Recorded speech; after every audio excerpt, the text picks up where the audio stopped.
Hi, everybody, and welcome back to The Spark. My name is Sevon Palvetzian. I have the great privilege of leading communications and corporate responsibility here at Rogers.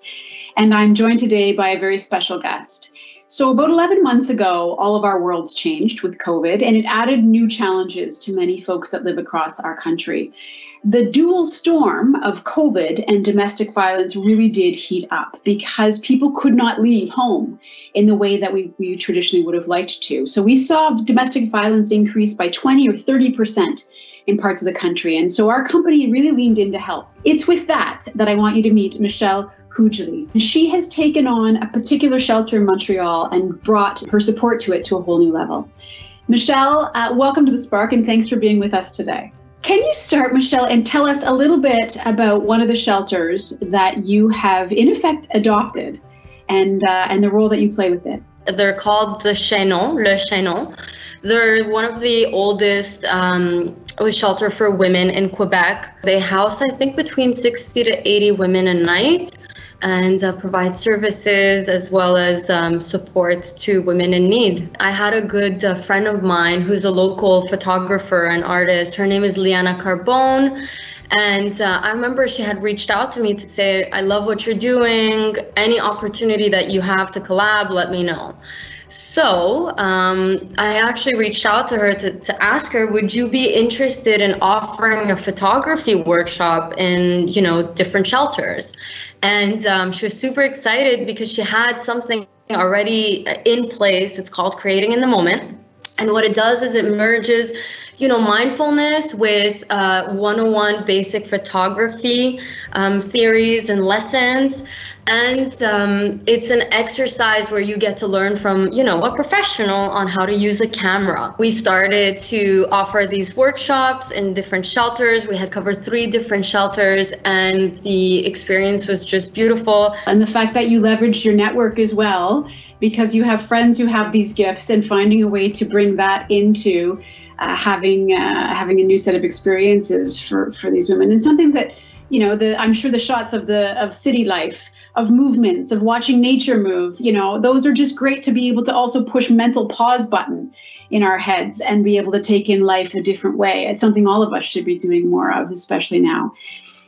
You have a personal connection to this space. You have a personal connection to this world. Do you want to talk a little bit, Michelle, about that and how that has made your community efforts be as strong as they are? My biggest aha moment was, wow, that felt like I was talking to a sister, a friend, a mother. I felt like someone like me, not someone that I would label as homeless or without a home. And so if she's in a place where she's open to receiving and to learning and to growing, then, I think that is more than a reason to give back. Well said, Michelle. And I'll tell you, through this series, The Spark, and the 60,000 hours challenge, where we said to our people, right, can you and your families collectively volunteer 60,000 hours in a year? And we are going gangbusters on that number. And it's exactly because of what you just said. Finding something in your community that speaks to you, that somehow pulls your fingerprints and your heartstrings in a way that brings them together, and just do it. Just do it. Right. And so your story is powerful, and bringing it back to why this is a personal topic for you as well, Michelle, I think is so powerful. But can I just say what an inspiration you are? We are really blessed that Rogers has you in our team, and our Montreal team in particular. And I just want to recognize the leadership that you've played as a community leader and stepping up. And I hope that anyone listening to this finds their own way to find some footprints into a similar lane of action. We have a little treat, a little surprise, because we know that some of what you've been able to do are some digital ways of showing this art, right?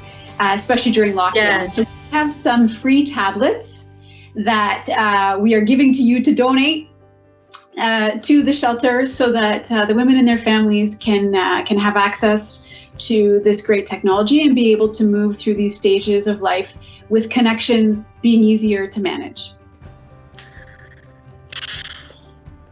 I'm sorry, I need a moment. Oh, that's amazing. Sorry. Oh, now you're going to get me going. Sorry. Well, it's a little way to help, Michelle, and I know certainly our whole team is inspired by how you've leaned in, and so our collective thanks for making that possible. So I just wanted to say thank you so much. I know these women will be so happy to receive these tablets.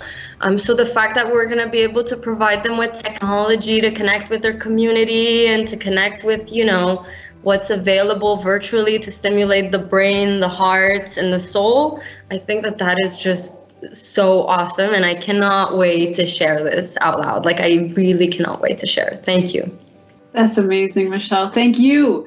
Thank you for being with us for this episode of The Spark. Thank you for just the deep empathy and heart that you walk through life with.